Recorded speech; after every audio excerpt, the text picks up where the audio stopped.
Primeira parte: exame de nossas vidas pessoais. Capítulo 1: Introdução para pastores e leigos.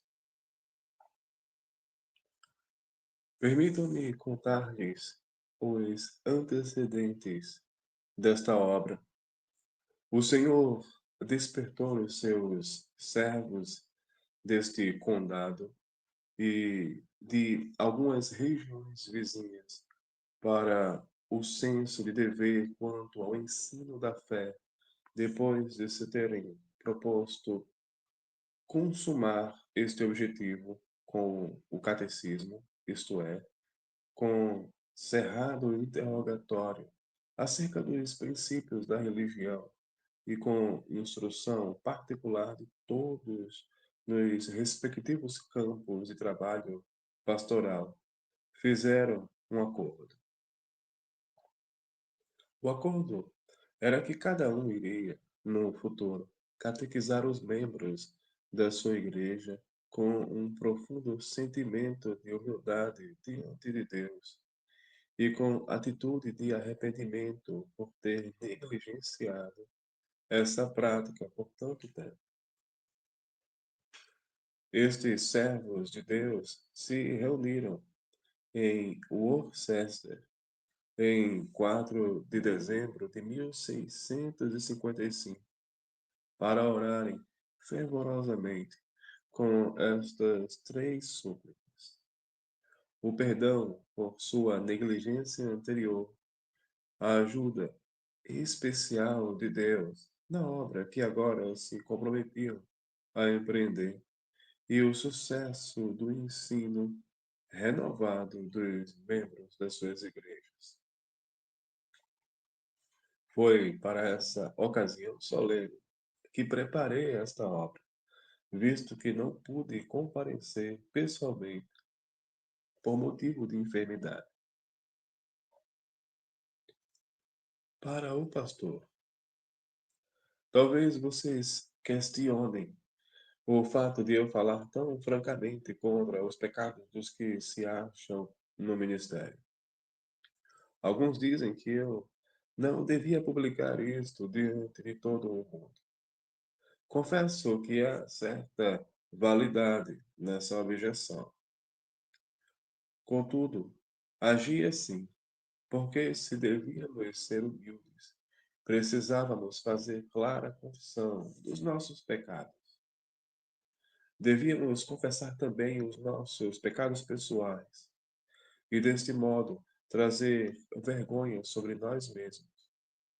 Poder-se-ia argumentar que deveríamos traduzir a obra para o latim, para uso, para nosso uso profissional. Mas quando o pecado da negligência está aberto aos olhos do mundo, é inútil querer ocultá-lo. Todas as tentativas nesse sentido só agravariam e aumentariam a nossa vergonha. Quando o pecado é cometido em público, a confissão também deve ser feita em público. Se é que buscamos plena remissão, o pecado não perdoado nunca nos deixará tranquilos e prósperos. O que encobre as suas transgressões nunca prosperará. Mas o que as confessa e deixa alcançará misericórdia. Provérbios 28:13. São muitos os que se engajam na sagrada obra do ministério obstinadamente, caracterizados pelo interesse próprio, pela negligência, pelo orgulho, pelo divisionismo e outros pecados. Temos que admoestá-los. Se pudéssemos ver que eles se reformariam sem necessidade de repreensão, alegremente deixaríamos de publicar as suas faltas. Mas que outra coisa podemos fazer? Desistir dos nossos irmãos e colegas é um mal sem remédio. é um erro. E tolerar os maus hábitos dos ministros é promover a ruína da igreja. Imaginem milhares num navio que faz água. Os que deviam estar bombeando a água e tapando as brechas estão se divertindo ou dormindo. Pois bem, vocês não os adorariam, não os acordariam e não os chamariam para o seu trabalho, pela salvação de suas próprias vidas. Os homens os julgariam errados por falarem duramente e em tom de urgência com os preguiçosos. Vocês não diriam: o trabalho tem que ser feito, ou senão todos morreremos. O navio está quase afundando, e vocês me vêm falar de reputação. É este o nosso caso, irmãos. O trabalho de Deus tem que ser feito, mas há sempre alguns que estão prontos a julgar e a culpar os outros. O que eu disse aqui, procurarei dizê-lo tão imparcialmente quanto pude. O que eu disse aqui, procurei dizê-lo tão imparcialmente quanto pude, e sem partidarismo. É provável que alguns se sintam ofendidos por mim. Poderão sentir-se ofendidas se a razão for a necessidade de disciplina na igreja, mas não assim espero, por pertencerem a outras denominações. Meu desejo é que todos nós consideremos até que ponto podemos ter comunhão uns com os outros. Naquilo em que não pudermos tê-la, pelo menos tratemos de consultar-nos uns aos outros e de chegar a um acordo sobre a maneira de lidar com as nossas diferenças. Os que promovem desnecessárias divisões entre as igrejas, devemos notar e evitar, exorta o apóstolo Paulo, Romanos 16, versículo 17. E estes ele chama carnais, 1 Coríntios 3, de 1 a 3. Catequizar implica 6 coisas. O primeiro e principal ponto que submeto à sua apreciação é que constitui um inquestionável dever de todos os ministros da Igreja catequizar e ensinar pessoalmente todos que são entregues aos seus cuidados. Isto significa 6 coisas. 1. Devemos ensinar às pessoas os princípios da religião e os assuntos essenciais à salvação. 2. Devemos ensinar-lhes esses princípios da maneira mais edificante e benéfica possível. 3. Orientações, exames e instruções pessoais têm muitas vantagens nesse processo de aprendizagem. 4. A instrução pessoal é-nos recomendada pelas Escrituras e pelos servos de Cristo de todas as épocas. 5. Desde que os nossos cuidados e o nosso amor pela nossa gente deve estender-se a todos, precisamos catequizar e ensinar todos os membros da nossa congregação. 6. Essa obra, realizada corretamente, tomará considerável parte do nosso tempo. Portanto, rogo a todos os fiéis ministros de Cristo que imediata e efetivamente ponham em execução tal ministério. Rogo isso porque confesso e sei por experiência que esse trabalho efetuará uma reforma e um avivamento da fé pela graça de Deus. causas da negligência neste dever. Pergunto a mim mesmo: por que demorei tanto a cumprir um dever tão óbvio e tão vital? Mas isso me sucedeu como sucede a outros, suponho. Fazia tempo que eu estava convencido do seu valor, mas eu ficava apreensivo em face das dificuldades. Eu não via com bastante clareza quão importante era. Imaginava que com desdém as pessoas não quereriam envolver-se nisso e que bem poucos o desejariam. Além disso, não me julgava capaz de fazê-lo, com tantos outros fardos que pesavam sobre mim.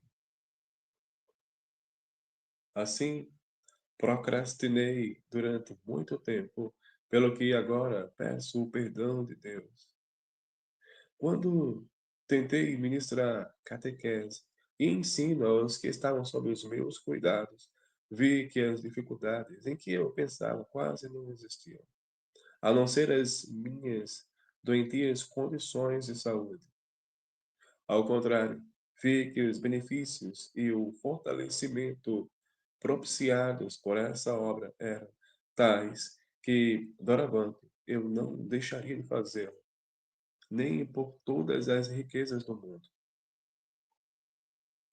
Não me atrevo a prescrever regras ou formas para vocês, nem a animá-los a usar o mesmo catecismo ou as mesmas exortações que usamos. Mas deixem-me dizer-lhes o que faço em meu campo de trabalho. Passamos as segundas e terças-feiras, desde cedo de manhã até o cair da noite, envolvendo umas 15 ou 16 famílias toda semana nesta obra de catequese.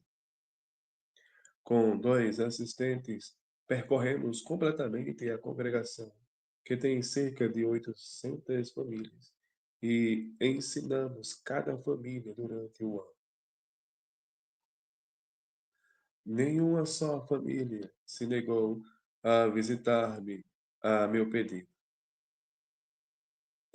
E vejo mais sinais externos de sucesso com os que vêm do que em toda a minha pregação pública. O grande número me força a tomar uma família completa por vez, 1 hora cada. O secretário da igreja vai adiante com uma semana de antecipação para organizar os programas de horário e itinerário. Também guardo anotações daquilo que cada membro da família aprendeu para poder continuar a ensiná-lo sistematicamente. Meus conservos, vocês puseram a mão no arado de Deus, foram duplamente santificados por Ele e estão duplamente dedicados a Ele, como cristãos e como pastores. Ousariam, então, retroceder e recusar-se a fazer o seu trabalho? Vocês veem que a obra de reforma está paralisada. Todavia, muitas obrigações os compelem a promovê-la. Ousarão negligenciar agora aqueles meios pelos quais ela deve ser realizada? Mostrarão os seus rostos a uma igreja cristã reunida como ministros do Evangelho e orarão por avivamento quando vocês mesmos negligenciam, negam a, se negam a usar os meios pelos quais isso pode ser feito. 3 pedidos aos ministros da igreja.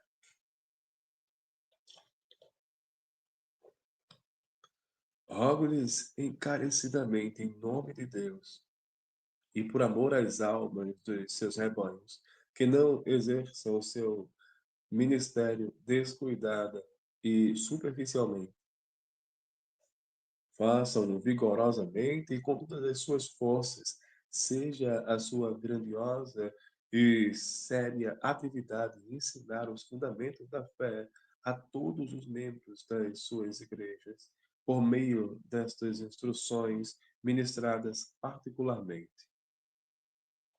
Sim, pois me dou conta de que a vida de serviço às ordens de Deus consiste no prudente e eficiente ministério de sondagem dos corações humanos, depositando ali as salvadoras verdades da fé. O que mais temo são os ministros que pregam bem e que são ineptos para a nutrição particular dos membros das suas igrejas. Se, porém, nós ministros não nos dedicarmos a esse ministério pessoal, particular, sem dúvida, ele ficará por fazer. Levantemo-nos, pois, e executemos com todas as nossas energias a tarefa que nos foi confiada, e o Senhor será conosco. Meu segundo pedido aos ministros da igreja é que se disponham, sem demora, e unânimes a praticar a disciplina cristã, pois é uma situação triste esta, em que um dever tão importante é tantas vezes negligenciado. O clamor comum é que as nossas igrejas não se acham preparadas para isso. Não o suportarão. Contudo, se vocês disserem que as nossas igrejas não estão aptas para a ordem e governo de Cristo, não estarão abdicando da sua responsabilidade, não estarão estimulando os outros a procurarem sociedades melhores, onde possam ter essa disciplina. Rogo-lhes, pois, que estejam prontos a prestar contas ao sumo pastor. Não sejam infiéis na casa de Deus. Não fujam do dever por causa do problema que isso possa causar à carne. Esse é um sinal, por demais óbvio, de hipocrisia. Os deveres mais difíceis, geralmente, são os mais importantes. Meu terceiro e último pedido é que, sem demora, os ministros cristãos fiéis se unam e se associem para a promoção desta obra do Senhor.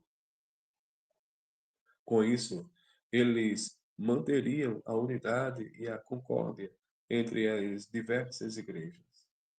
Gostaria que eles não negligenciassem as suas reuniões fraternais para estes fins.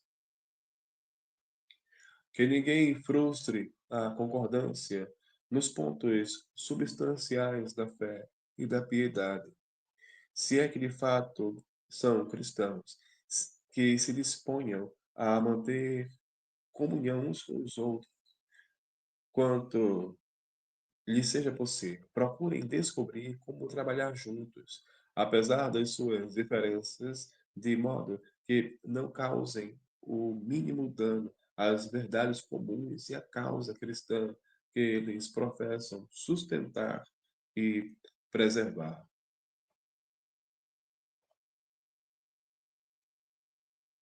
Para o leitor leigo, neste ponto, Baxter explica por que, para ele, esta é a primeira parte do livro. Pretendo, se Deus me capacitar e me der tempo, escrever uma segunda parte contendo o dever das pessoas com relação aos seus pastores. Nesta Baxter esperava assinalar 4 áreas do ministério pastoral, aplicáveis especialmente ao leigo, informando-o e exortando-o acerca da justa razão e da necessidade de tal obra. 1. A justa razão e a necessidade do ministério pastoral. 2. O meio pelo qual conhecer a verdadeira igreja e o seu ministério em distinção dos falsos mestres. 3. Até que ponto os leigos ajudam os pastores no evangelho? 4. Até que ponto as pessoas devem submeter-se aos seus pastores e que outros deveres teriam nessa relação, mas com o tempo e as energias, como o tempo e as energias são incertos e como nem sequer sei se viverei para publicar isso, não deixarei passar oportunidade imediata de me dirigir aos leigos. 3 advertências aos leigos. A advertência que lhes devo fazer é em 3 pontos. O primeiro é que cuidem para não alimentar nenhum pensamento negativo sobre os seus pastores, por termos nós, pastores, feito aberta confissão de pecados pessoais. Nós os exageramos para humilhar-nos e então reformarmos. Vocês sabem que são homens e não anjos, que Deus colocou no ofício de guias da igreja. Vocês sabem que somos imperfeitos. Deixem que outros finjam que podem alcançar perfeição impecável. Não nos atrevemos a isso, mas antes confessamos que somos pecadores. Se dizer-se perfeito torna-se perfeito um homem, ou dizer não tenho nenhum pecado, ou livrar-se do pecado, como seria fácil percorrer o caminho da perfeição. Mas, de nossa parte, acreditamos que, se dissermos que não temos pecado, enganamos a nós mesmos, e não há verdade em nós. 1 João 1:8. E que todos tropeçamos em muitas coisas. Tiago 3:2. Portanto, vejam que amem e imitem a santidade dos seus pastores, mas não busquem oportunidades para menosprezá-los ou desmoralizá-los por suas fraquezas. Segundo, quero adverti-los, como sentinela de suas almas, de como alguns procuram seduzi-los. O principal objetivo deles é tornar vocês inseguros e levá-los a crer que foram enganados o tempo todo. Com isto em mente, querem fazê-los suspeitar dos seus mestres, contestá-los, por fim, rejeitá-los. Como um de vocês mesmos disse, nem sequer uma dentre 10 pessoas baseia sua fé nas Escrituras, mas sim todos baseiam seu entendimento no bom nome dos seus mestres. Daí julgam eles que se conseguirem fazer com que vocês desconfiem dos seus mestres e os rejeitem, vocês serão como ovelhas sem pastor.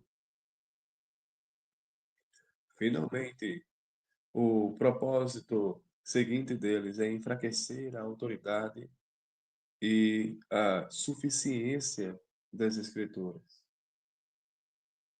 Mas eles não ousam falar abertamente contra a Bíblia, porque não têm nada para pôr no lugar dela. Assim, em vez disso, alguns deles lhes falarão de novos profetas e novas revelações, e outros lhes dirão que estão perplexos, não sabem o que crer, não têm religião e certamente não são cristãos. Pelo que os advirto, se têm amor às suas almas, apeguem-se às Escrituras e ao fiel ministério da palavra. Não desprezem os seus pastores, se é que desejam escapar dos lobos. Se alguém questionar a nossa vocação, diga-lhes diga-lhe que examine os nossos escritos, nos quais nos provamos plenamente a nós mesmos, ou que nos procure, pois, irmãos, permitam-me falar-lhes com franqueza. O mal agradecido desdém por um ministério fiel é a vergonha desta terra. Eis a minha última advertência: tratem de obedecer aos seus mestres fiéis. Tenham o cuidado de não negar-se a aprender o que eles querem ensinar-lhes. Sigam-nos quando eles desejam ajudá-los. Sejam gratos por seu auxílio. Noutras ocasiões, quando vocês precisarem da ajuda deles, procurem-nos por sua própria iniciativa. Peçam-na.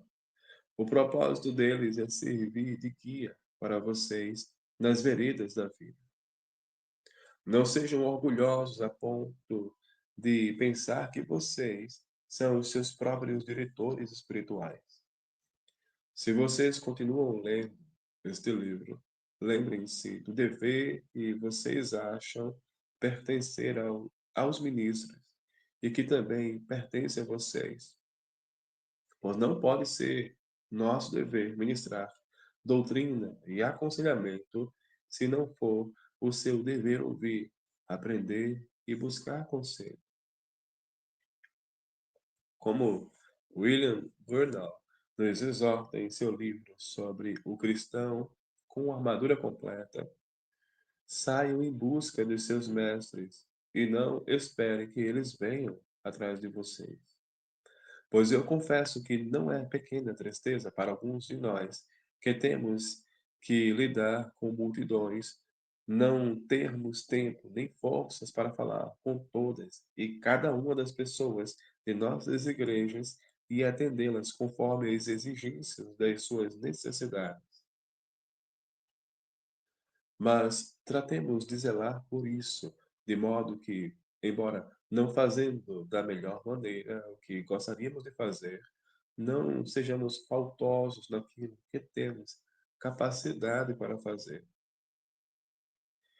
Mais uma vez, tendo os nossos corações repletos de zelo por Deus e cheios de compaixão pelas almas do rebanho, levantar-nos-emos e o faremos. O tema deste livro: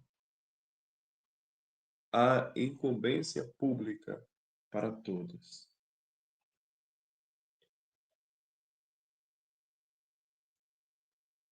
O tema deste livro está contido nas palavras de Atos 20, 28.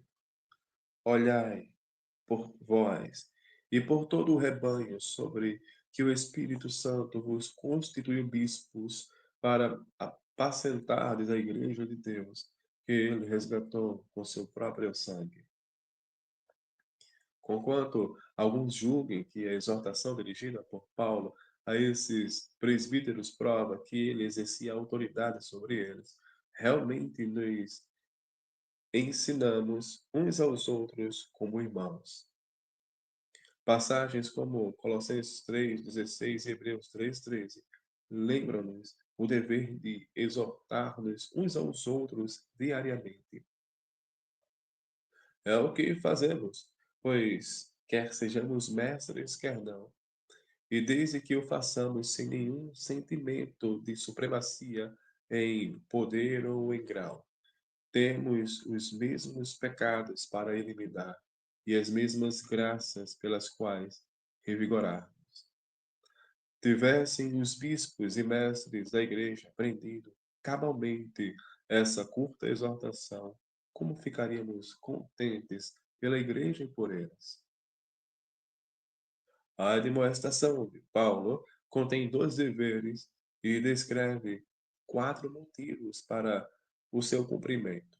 O primeiro dever é cuidar de si próprios. O segundo é cuidar do rebanho todo. O principal trabalho do rebanho, que deve ser feito assim, com todo cuidado, é alimentá-lo ou apacentá-lo.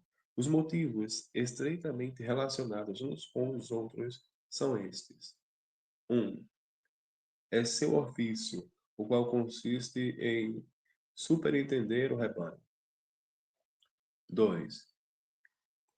É o Espírito Santo, cuja autoridade os chamou para o referido ofício.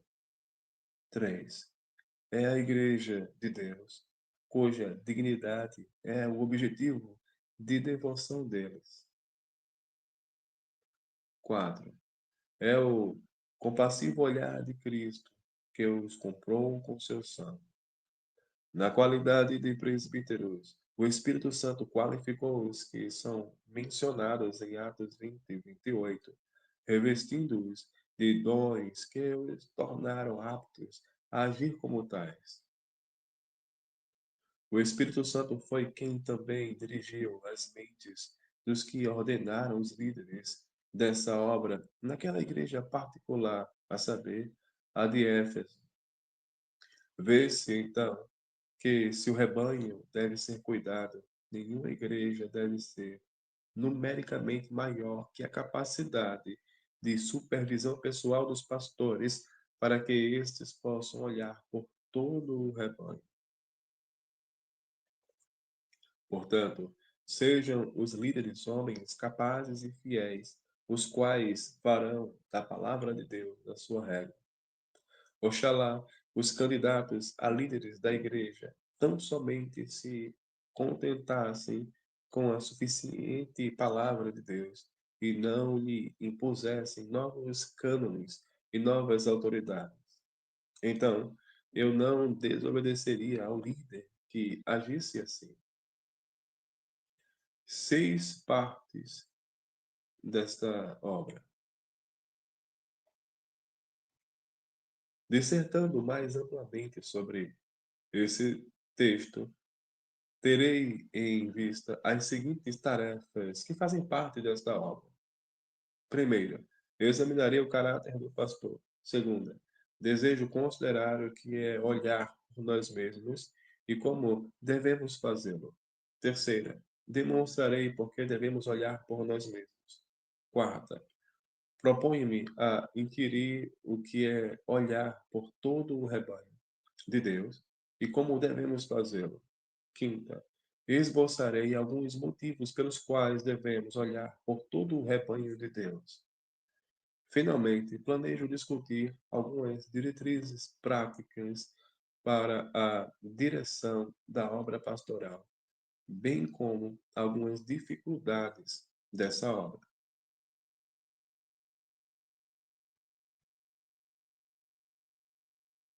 Capítulo 2.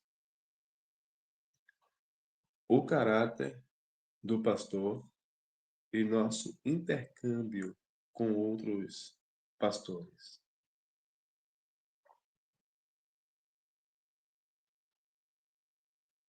Tendo sido dada uma incumbência bíblica para todos, concentremo-nos nas maneiras de ser e de agir do pastor. Podemos esboçar 12 características da maior importância. O caráter do pastor. 1.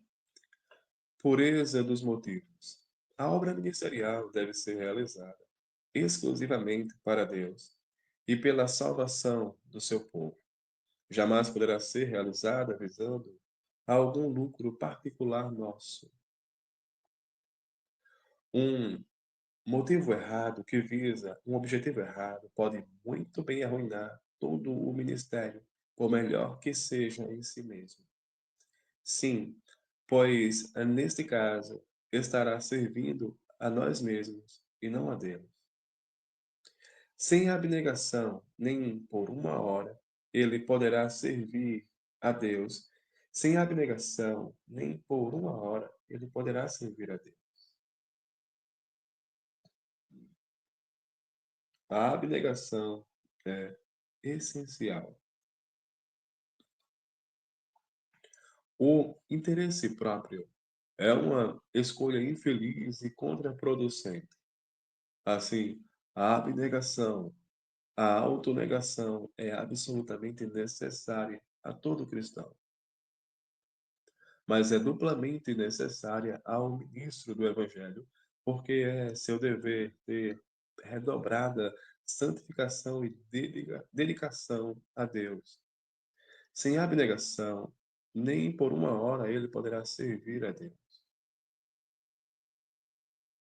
Árduos estudos, muito conhecimento e pregações excelentes são mais gloriosos, mas também são pecados de hipocrisia quando feitos para a nossa própria glória.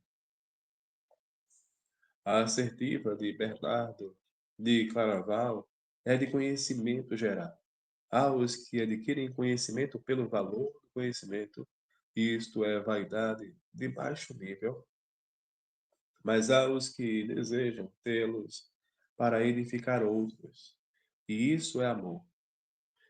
E há outros que o desejam para que eles mesmos sejam edificados, e isto é sabedoria.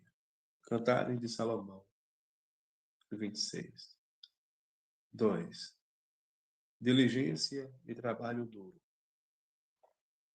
A obra do ministério deve ser realizada com muita diligência e esforço, pois ela é de infinita importância para os outros e para nós mesmos. Nossa tarefa é livrar-nos e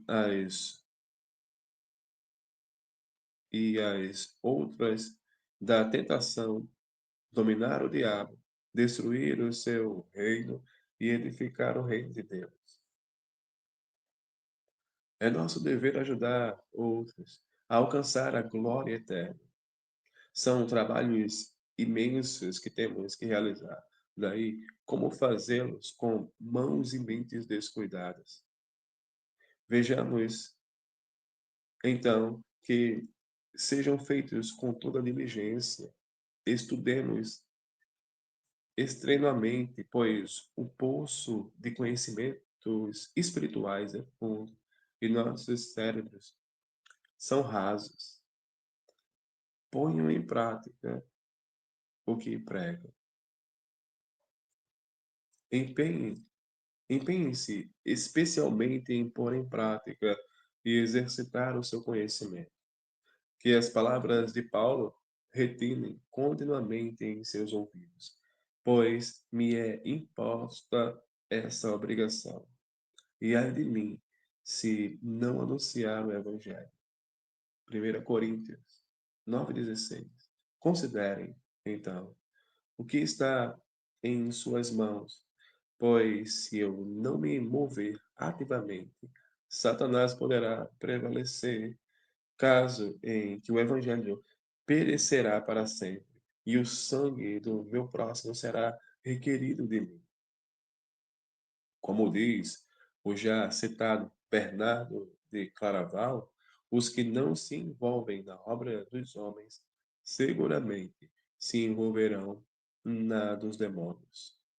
E como diz Gregório o Grande, quantos forem os labores que você mostre pelo bem da verdade, outras tantas serão as promessas que poderá esperar. Pois ninguém jamais sofreu prejuízo por servir a Deus como ele quer.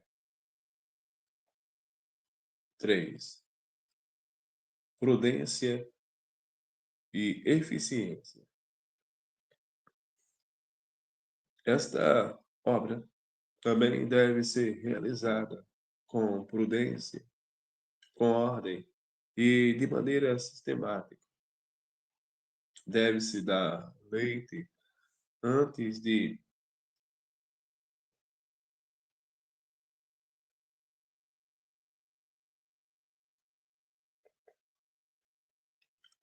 alimento sólido. Devemos lançar os alicerces antes de começar a construir. As crianças não devem ser tratadas como se fossem gente adulta.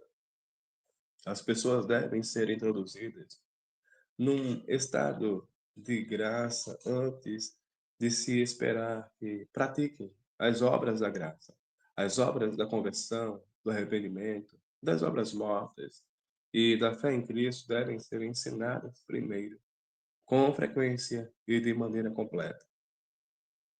Os mordomos da casa de Deus devem dar a cada um a sua porção e no devido tempo. Jamais devemos ir além das capacidades do nosso povo, nem devemos ensinar maturidade cristã aos que não aprenderam a primeira lição. Deem alimentação própria. Como diz Agostinho, se uma criança for alimentada de acordo com as suas forças, será capaz de receber mais nutrição à medida que cresce.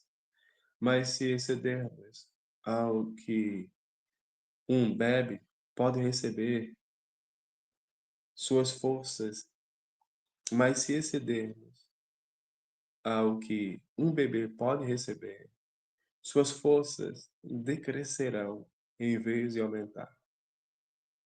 Gregório também disse: assim como não ensinamos às crianças os princípios avançados da ciência, mas primeiro lhes ensinamos o alfabeto e depois frases, assim também os doutores da igreja devem ensinar primeiro às suas igrejas as doutrinas básicas da fé e só então e unicamente de maneira graduada descerrar-lhes as questões mais profundas e misteriosas. É por isso que a igreja se preocupa com os seus catecúmenos antes de os batizar. Isso por não querer pedras brutas no edifício, como João Crisóstomo o assinala numa das suas homilias. 4. Certeza quanto às doutrinas básicas. Devemos também salientar a certeza com que ensinamos as nossas doutrinas básicas. Do restante, podemos tratar menos frequentemente. Ensinar Cristo ao nosso povo é ensinar tudo. Portanto, vejamos que cada qual obtenha o céu e tenha conhecimento suficiente para este propósito. Assim, as grandes verdades comumente reconhecidas são aquelas pelas quais os homens vivem e são os grandes instrumentos que elevam os seus corações a Deus. São elas que destroem os pecados dos homens. Focalizem, pois, essas verdades centrais e evitarão pormenores frívolos, enfeites desnecessários e controvérsias sem proveito. Ao invés disso, lembrem-se daquilo que é verdadeiramente necessário. Outras verdades podem ser desejáveis, mas estas precisam ser conhecidas. Lembrem-se de que são limitados pelo tempo. A necessidade é uma grande planejadora do tempo. Se fôssemos competentes em todas as coisas, poderíamos também dominar a enciclopédia inteira. Mas a vida é curta e nós somos limitados. Assim, a focalização das verdades eternas e do modo como as almas dependem do nosso ensino é de grande valor. Confesso que essas limitações têm determinado o meu horário e as minhas prioridades quanto ao tempo e aos estudos. Elas me ajudam a determinar os livros que devo ler e o texto que devo escolher para o meu sermão. Como disse Xenofonte, não é melhor mestre que a necessidade, que ensina tudo com suma diligência. Focalizem os pontos essenciais. É por isso que o pregador deve focalizar muitas vezes as mesmas coisas, porque os pontos essenciais são poucos. Portanto, não se deixem tentar pelas novidades. Todavia, devemos rechear os pontos essenciais com as mais variadas expressões. Muitíssimas vezes, as controvérsias verbosas e tediosas que nos fazem desperdiçar tanto tempo e que tanto nos perturbam são feitas de opiniões e não das verdades essenciais. Como diz Gregório Nazianzeno, os pontos essenciais são comuns e óbvios. É com as coisas supérfluas que desperdiçamos o nosso tempo trabalhando por elas e lamentando que não as conseguimos realizar.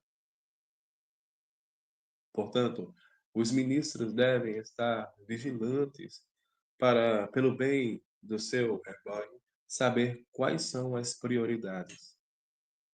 Semelhantemente, em seu programa de leitura, vocês não preferirão os autores que dizem a verdade com simplicidade e clareza, e até com rude franqueza, aos que falam com eloquência admirável falsamente? Proponho-me seguir o conselho de Agostinho quando diz: prefiro ter discursos verdadeiros aos que apenas contêm coisas finas e elegantes. Exatamente como também prefiro ter amigos sábios aos que são apenas elegantes. 5. Ensino claro e simples. Todo o nosso ensino deve ser tão claro e evidente quanto lhe seja possível. Aquele que deve ser compreendido precisa falar à altura dos seus ouvintes. Deve ter como objetivo do seu afã fazer-se compreendido. A verdade ama a luz. É mais bela quando mais transparente, pois é sinal de invejosa inimizade odiar a verdade. É sinal de hipocrisia fazê-lo, fingindo revelá-la. Falem com simplicidade. Se o seu objetivo não é ensinar o que estão fazendo no púlpito, e se o seu objetivo é ensinar, por que não falar de maneira que sejam compreendidos?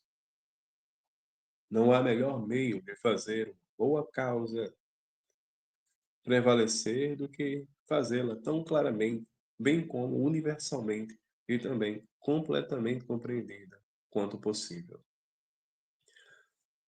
Não ser claro mostra que, na verdade, vocês não digeriram bem o assunto. Todavia, a verdade requer capacidade para recebê-la. Assim, alguns não poderiam entender certas verdades, mesmo que vocês as expressassem com a maior clareza possível. 6. Dependência e docilidade. Dependência de Deus e docilidade perante os outros.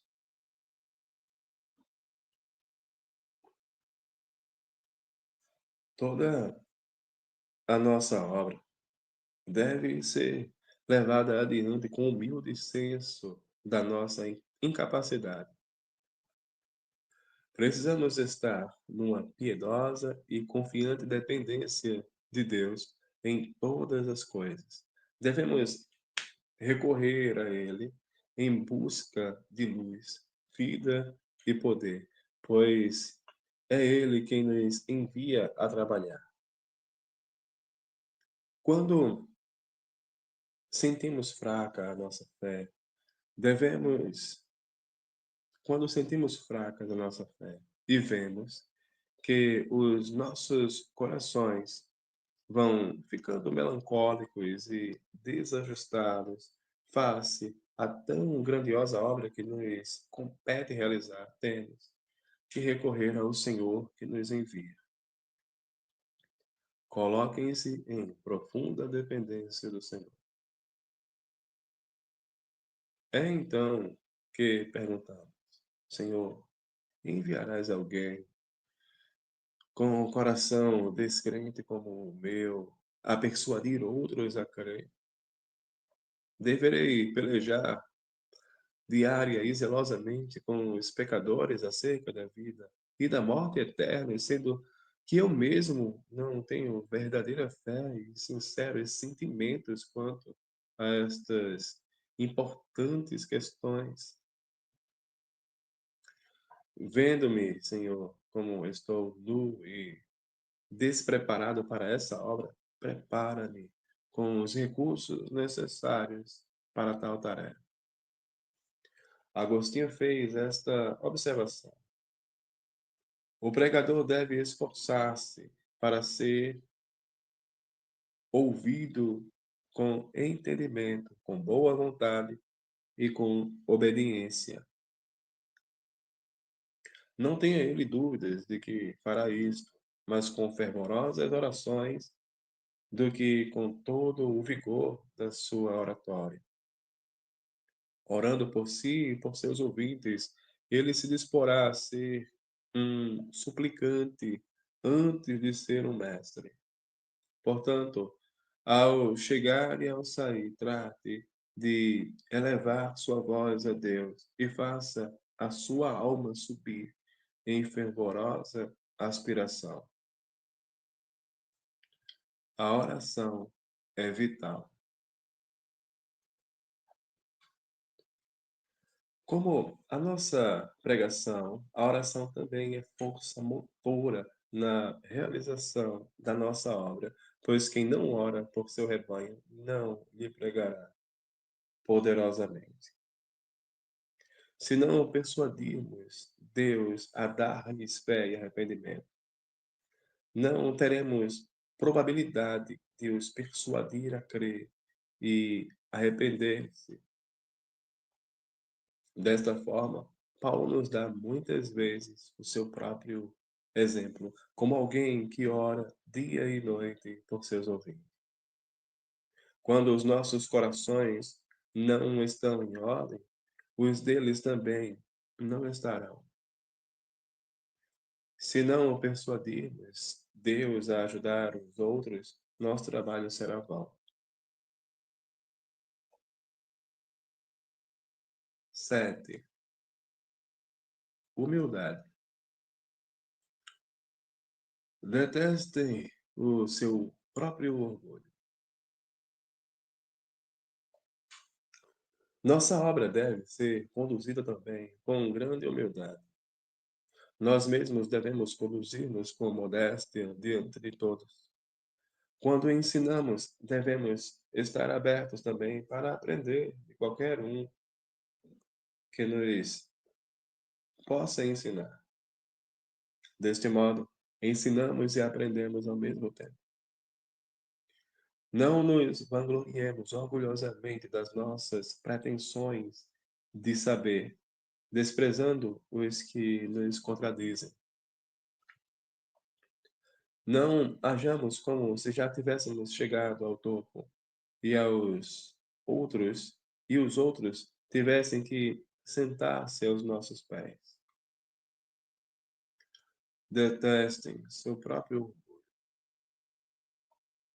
O orgulho é um sinal que é um mal que prejudica os que pretendem levar outros a marchar humildemente para o céu. Portanto, tenhamos cuidado para não ceder e, tendo conduzido outros para lá, as portas se mostrem estreitas demais para nós mesmos. Ora, se Deus pôs para fora um anjo orgulhoso, tampouco tolerará um pregador orgulhoso. Na verdade, o orgulho está na raiz de todos os outros pecados: a inveja, o espírito belicoso, o descontentamento e todos os obstáculos que impedem a renovação espiritual. Onde há orgulho, todos querem dirigir, e ninguém quer seguir ou concordar. Daí, o orgulho é causa de cismas, apostasias, usurpação, arrogante e outras formas de imposição. Daí é causa também do ministério ineficaz de tantos e tantos ministros que pura e simplesmente são demasiado orgulhosos para aprender. Como Agostinho disse a Jerônimo, embora seja mais próprio do idoso ensinar que aprender, também lhe é mais próprio aprender que ficar na ignorância. A humildade nos ensina a aprender de boa vontade tudo o que não sabemos, pois se quisermos ser mais sábios do que todos, temos que estar dispostos a aprender de todos, pois aquele que receber de todos será o mais rico. 8. Equilíbrio entre a severidade e a delicadeza. É preciso haver, igualmente, uma prudente mescla de severidade e delicadeza, tanto na nossa pregação como na nossa disciplina. Cada um deve ser admoestado de acordo com o contexto da personalidade de cada pessoa e de cada situação em que nos encontramos. Se não houver severidade nenhuma, nossas repreensões serão desprezadas. Se só houver severidade, tomar-nos-ão como dominadores e não como persuasores da verdade.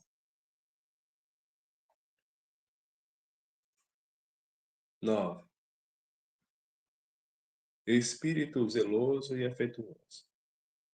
Também é importante que sejamos sinceramente afetuosos, de intenções sérias e zelosos em todas as nossas exortações públicas ou particulares. A importância daquilo que fomos comissionados a ensinar condenará toda frieza ou sonolenta moleza que podemos ser tentados a tolerar. Portanto, permaneçamos vivamente despertos. Permaneçamos em condições tais que despertemos outros. Sabiamente dizia Gregório, devemos ser como o galo. Antes de cantar, ele bate as asas e se golpeia com elas, para ficar mais diligente. Semelhantemente, os pregadores, quando estão para proclamar a palavra de Deus em público, prim- primeiramente devem exercitar-se na devoção espiritual.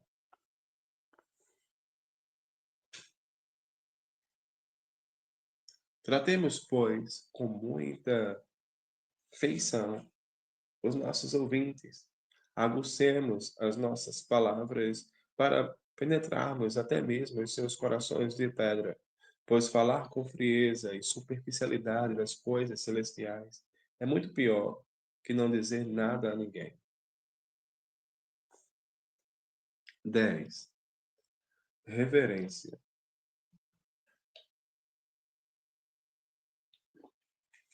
Façamos todo o nosso trabalho reverentemente, como convém aos que têm consciência da presença de Deus. Não usar as coisas santas como se fossem banalidades. Quanto mais Deus aparecer no meio dos nossos deveres, maior autoridade os homens verão neles, porquanto a reverência é aquele afeto da alma que provém da profunda percepção de Deus. Revela uma mentalidade intimamente versada em Deus. Mas mostrar irreverência para com as coisas de Deus é revelar hipocrisia. Ela mostra que o coração não concorda, de fato, com a língua. Quanto mais reverente for o pregador, mais ele falará como se estivesse vendo a face de Deus. Tal homem afetará muito mais profundamente o meu coração, ainda que empregue linguajar bem simples, do que alguém que seja irreverente e apenas fale com eloquência. A transpiração não substitui a inspiração. Portanto, se o calor da palavra não for acompanhado pela reverência a Deus, terá pouco efeito sobre os ouvintes. Não brinquem, nem entretenham superficialmente o auditório. De todas as formas de pregação que muito me desagradam, tenho ojeriza pela pregação que alegra os ouvintes, com muitas pilheiras, pilherias e os entretém com diversão superficial. É como se estivessem fazendo uma representação teatral, em vez de serem temidos pela santa reverência ao caráter de Deus.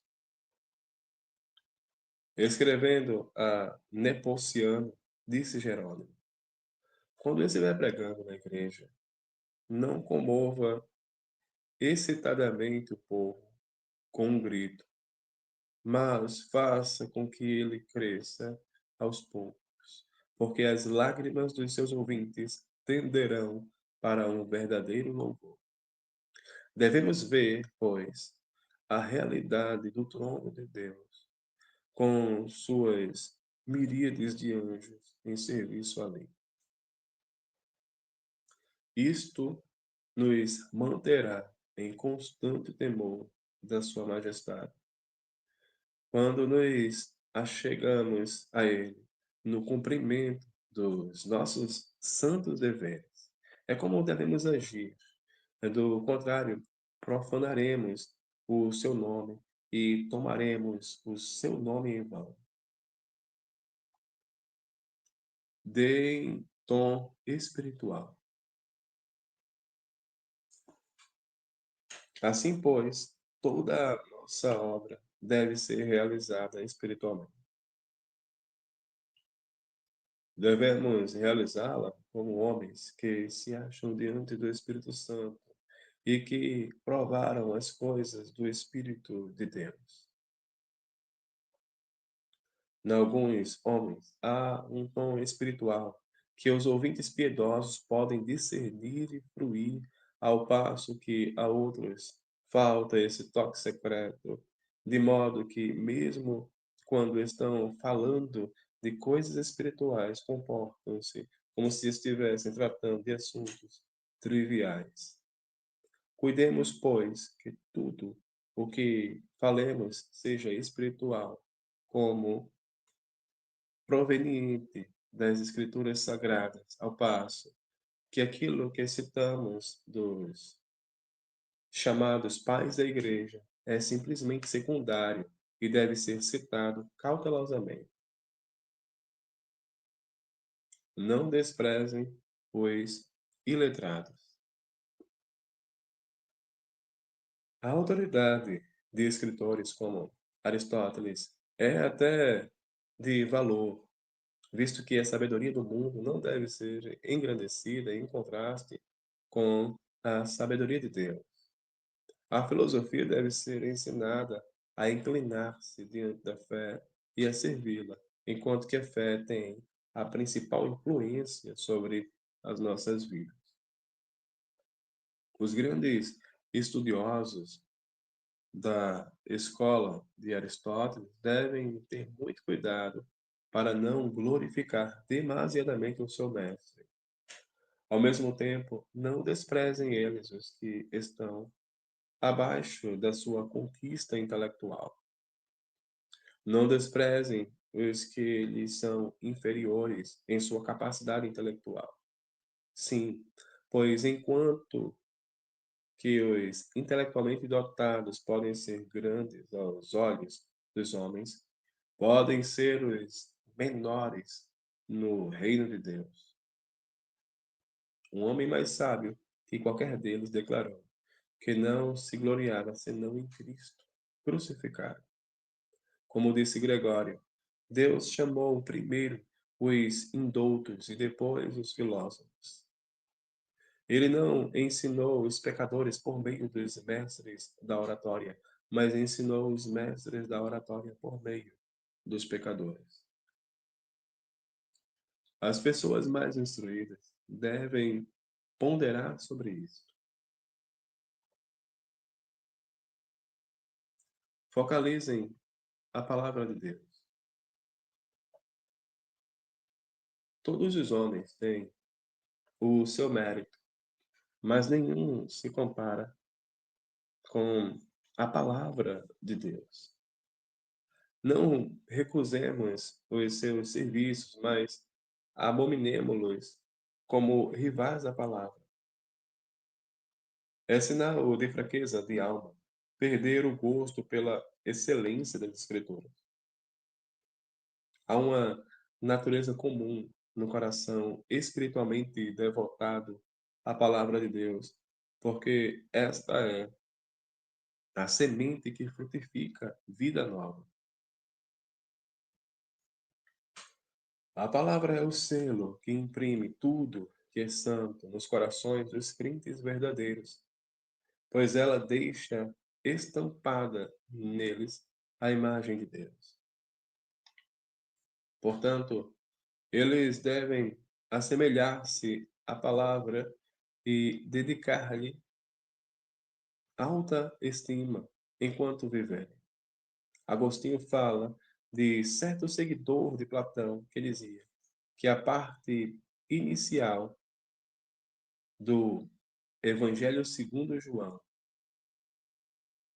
deveria ser escrita com letras de ouro e ser colocada nos lugares mais proeminentes de todas as igrejas.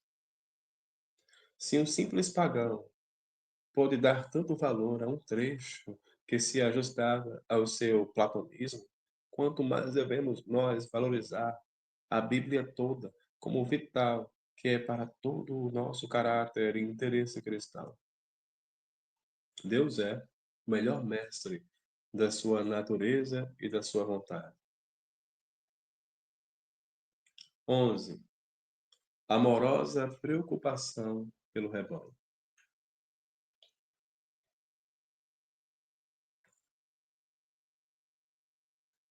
Toda a causa do nosso ministério deve ser conduzida com terno amor pelas pessoas do nosso rebanho. Precisamos fazer que vejam que nada nos agrada mais do que aquilo que lhes é proveitoso. Devemos mostrar-lhes que aquilo que lhes faz bem, igualmente nos faz bem. Devemos sentir que nada nos preocupa mais do que aquilo que as fere. Retornando a Jerônimo, diz ele, escrevendo a Nepociano, como os bispos não são senhores, mas pais, assim devem incumbir-se do seu povo como de seus filhos.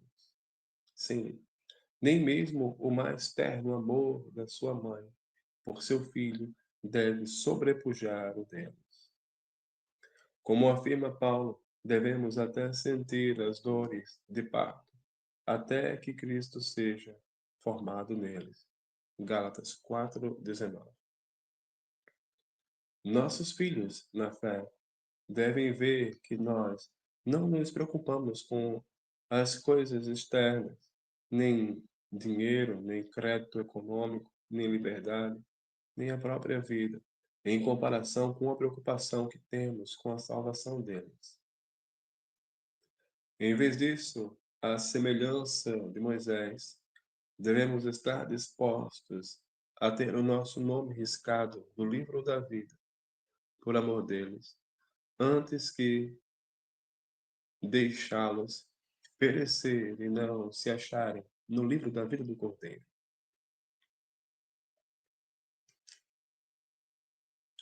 Sacrifiquem-se pelos outros. Como o apóstolo João, não devemos ter nossas vidas como preciosas para nós, de modo que possamos achar nossa coroa de alegria na realização da obra de Deus pela salvação deles. Quando o rebanho vir que vocês o amam verdadeiramente, ouvirá o que dele, dará o que lhe pedirem e os seguirá com maior presteza. E quando, por amor, for aberta uma ferida, será aceita mais prontamente do que quando se diz uma palavra grosseira, proferida com ressentimento ou com ira. Muitos julgam o conselho que recebem pelo modo como recebem a afeição do seu conselheiro. Vejam que tenho terno amor pelos membros do seu rebanho. E então eles o sentirão em seus discursos e o verão em seu modo de tratá-los. Façam-nos ver o que vocês passaram e passam por amor deles. Façam-nos ver que tudo o que vocês fazem é para o bem deles e não para os seus próprios fins. Para esta finalidade, as marcas do caridoso amor são essenciais na medida do seu bolso, uma vez que palavras poucas dificilmente os convencerão de que vocês têm verdadeiro amor por eles. Quando não puderem dar, mostrem-lhes que, de fato, estariam dispostos a dar, se pudessem. Mostrem-lhes, ao menos, algumas ações práticas que evidenciem a sua sinceridade. Como disse Agostinho em seu comentário do Salmo 3. Se você pode dar, dê. Se não pode, mostre que se preocupa. Não sejam mundanos. Assegurem-se de que o seu amor não é carnal, oriundo do orgulho. Não seja proveniente de um coração interessado em seu amor próprio, mas de um amigo de Cristo. Cuidado, pois, que não sejam coniventes com pecados secretos, pretextando amor. Assim, a amizade sempre deve ser consolidada pela piedade, pois um homem mau nunca poderá ser um verdadeiro amigo. Se vocês protegerem a iniquidade dos ímpios, mostrarão que vocês mesmos são ímpios. Portanto, não finjam amá-los. Se lhes favorecem os pecados e não procuram verdadeiramente a salvação deles. Como dizia Basílio, o Grande, somente o santo, como Deus é santo, pode ter amizade verdadeira. Por sua conveniência com os pecados alheios, vocês mostram que estão em inimizade com Deus. Então, como é possível amarem os pecados deles como se fossem irmãos? Pois os pecados deles são os piores inimigos que eles têm. Como vocês poderão ser seus melhores amigos se ajudam tais inimigos? Assim é que, como os pais corrigem os filhos que eles amam, Deus castiga todos os seus filhos. 12. Paciência. Finalmente, a duodécima característica pessoal do pastor é a paciência. Temos que suportar muitos abusos e ofensas daqueles a quem estamos fazendo o bem. Depois de termos dado bastante atenção à situação deles, depois de termos orado e suplicado com eles e por eles, depois de os termos enaltecido e de nos termos desgastado por eles, ainda precisamos ter mais paciência com eles. Ainda podemos esperar que depois de termos olhado por eles como se fossem os nossos próprios filhos, alguns nos rejeitem com escárnio e até nos odeiem e nos desprezem. Lançar-nos-ão desdenhosamente em rosto a nossa bondade e nos verão como seus inimigos. Farão isto simplesmente porque lhes dissemos a verdade. Sim, quanto mais os amarmos, mais nos odiarão. Sejam mansos. Tudo isso tem que ser aceito por nós. E ainda precisamos desejar inabalável e infatigavelmente fazer tudo que for bom para ele. Precisamos persistir em instruir com mansidão os que se opõem aos seus próprios interesses superiores. Deus poderá levá-los ao arrependimento, mesmo quando eles menosprezarem e rejeitarem o nosso ministério e nos mandarem cuidar da nossa própria vida. Devemos continuar cuidando deles com perseverança, desde que estamos tratando de pessoas desnorteadas que rejeitam o seu mérito. Não obstante, devemos persistir na busca da sua cura. É deveras indigno o médico que se retira apenas por causa do linguajar tolo do paciente. Prevejam as reações dos seus ouvintes. Quando dizemos às pessoas que o homem natural não recebe bem as coisas de Deus e que elas estão fora de si nas questões referentes à salvação, devemos estar preparados para as suas reações. Não esperemos que os estultos reajam agradecidamente como sábios. Nem todos podemos dizer estas coisas, mas talvez tenhamos que enfrentar mais reações dirigidas a nós. Pode suceder que sejamos censurados e caluniados por nosso amor. Pode haver gente disposta a cuspir em nossos rostos, em vez de ser-nos grata por nosso conselho. Todavia, estas são as espécies de provações que temos que aceitar como bons pastores. Servirão para testar-nos e para mostrar-nos se os restos do velho Adão ainda são bastante fortes em nós para fazer que os nossos corações reajam com orgulho e raiva. E o novo homem em Cristo é o novo homem em Cristo que pode reagir com mansidão e paciência. Como é triste, porém, quando muitos ministros do Evangelho fracassam nesta prova.